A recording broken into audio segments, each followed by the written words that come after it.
Welcome back to the deep dive. So today we're embarking on a slightly unusual expedition. That's a good way to put it. We aren't deep diving into the traditional sources themselves, the ancient texts or the historical documents. Right. Instead, we're looking at the strategy. We're doing an autopsy on the modern plan for how you transform those dense sources into engaging and clickable digital content. Exactly. Our source material today is basically a blueprint. It's this detailed document that defines the role and the creative constraints for a Bible study assistant who's creating content.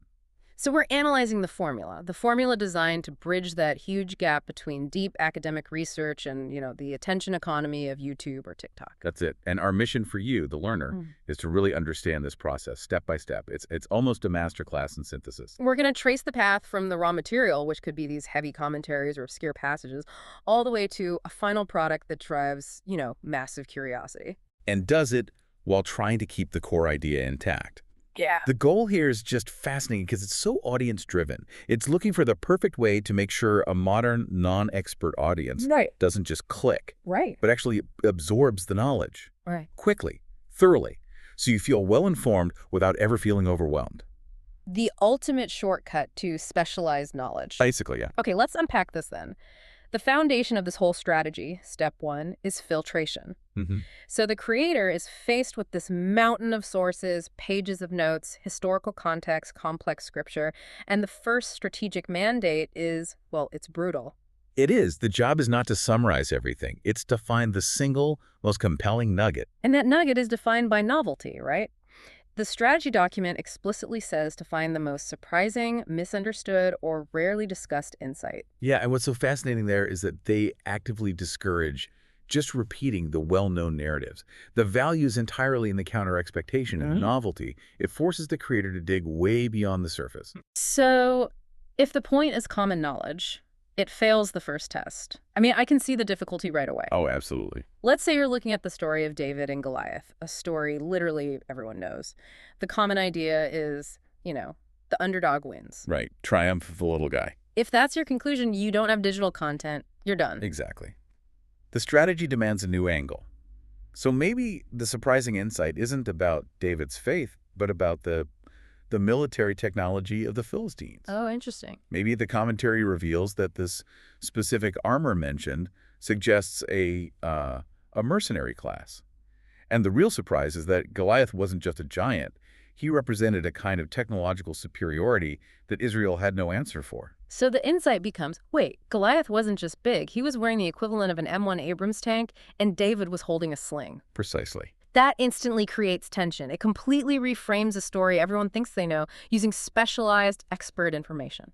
And that specialized finding, that detail about the armor, that's the key. It gives the learner that sudden aha moment. Yeah. It changes their whole perception. And that whole difficult filtration process is what allows the content to fight information overload.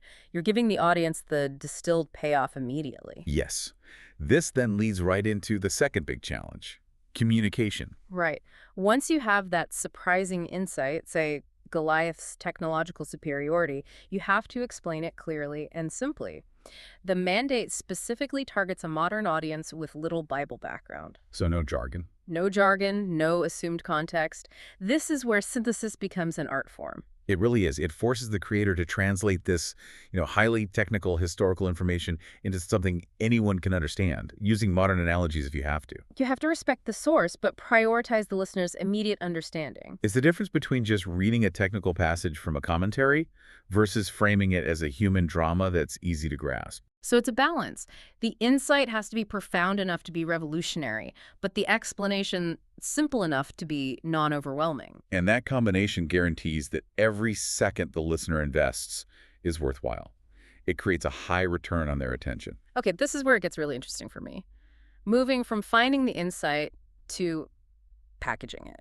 Packaging it for the modern digital marketplace. Mm-hmm. Once that core insight is set, the next step is all about marketing. The strategy says the packaging must highlight a single tension, mystery, or question. Something strong enough to make someone stop scrolling and actually click. Yes, it's the difference between providing a conclusion and engineering suspense. The output at this stage isn't even content, really. It's a series of high-stakes marketing materials designed to defeat the algorithm. And the source document lays out these incredibly stringent, specific creative constraints. We're not talking about write a good headline. No, this is severe. Quantifiable limitations for maximum attention. So what are they? Well, there are three major ones. First, you have to generate 5 YouTube video titles that are under 60 characters. Which is brutal. That's, what, fewer than 10 words? And they have to be explicitly curiosity-driven. They have to provoke a reaction in just that tiny space. Okay, let's test this. Our insight is about Goliath's advanced armor. How do you reduce that to under 60 characters and still drive curiosity? Well, you can't state the conclusion. You have to state the mystery. Okay. So maybe something like, Goliath's armor confirms the Bible is wrong. Huh. A little clickbaity, maybe. A little, yeah. But it works. Or, to be a bit more accurate, the real reason David beat Goliath. It's not faith. Both are under the character limit, and they both use that tension. Wow. It immediately shows you the pressure. That constraint forces the insight to be razor sharp. If your filtration in step 1 wasn't good enough, you fail right here. They're completely interdependent. Absolutely. And then, coupled with that, the strategy demands 5 short hooks for the first 10 seconds of a video. The title makes the promise. The hook has to deliver that initial jolt. It has to stop the thumb from swiping away. It's a totally different mechanism. So what would a 10-second hook for our Goliath example sound like? You have to state the common belief and then immediately subvert it. Something like, you think you know the story of David and Goliath. You're wrong. Historians found evidence that Goliath was wearing technology Israel didn't even possess. Quick, punchy, gets right to it. Exactly. And the third constraint. This shows a real understanding of different platforms. It's the requirement for 3 one-sentence big ideas for YouTube Shorts. Yeah, and that's not a title or a hook. That's the entire intellectual premise just boiled down to its absolute minimum. A flash of provocation. That one-sentence distillation seems like maybe the hardest constraint of all. It has to stand completely on its own. It forces you to find the emotional core of the idea and just jettison all the supporting evidence. Okay, I have to pause here because this is where the friction comes in for me.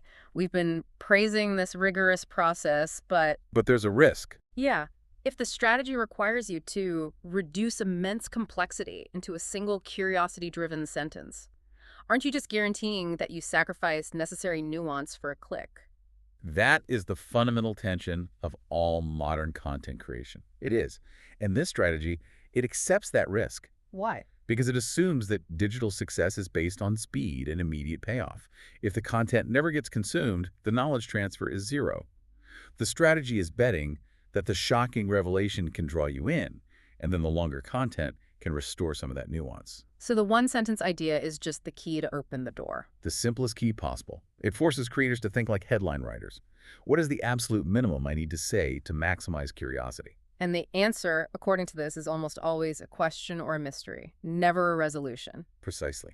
You highlight the tension. That's the engine. Okay, so moving on from the packaging, the strategy also defines the delivery, the tone. Because you can have the best insight, the best hook, but if the tone is off, people will disengage just as fast. And if we connect this to the bigger picture, the tone requirements are just as important as the content for building trust with a modern audience. What does it say? It emphasizes that the tone must be respectful, but, and this is crucial, non-preachy. Ah, that combination is strategic genius for the digital age. It is. The modern user, they have an immediate mental firewall against anything that feels like dogma. So by mandating non-preachy, the content comes across as discovery, as exploration, not a lecture. It keeps the viewer in the position of a co-discoverer, not a student being corrected. Sure. If you sound like you're talking down to the audience, the whole strategy fails right there. And beyond that, it also requires the content to be thought-provoking and fundamentally story-driven. Which is how you make dense historical or legal sections accessible.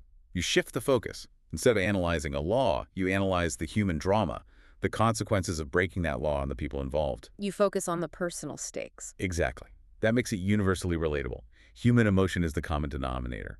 Which makes perfect sense. The strategy forces a pivot from just the historical background and onto application. And that's the final and maybe most critical strategic point.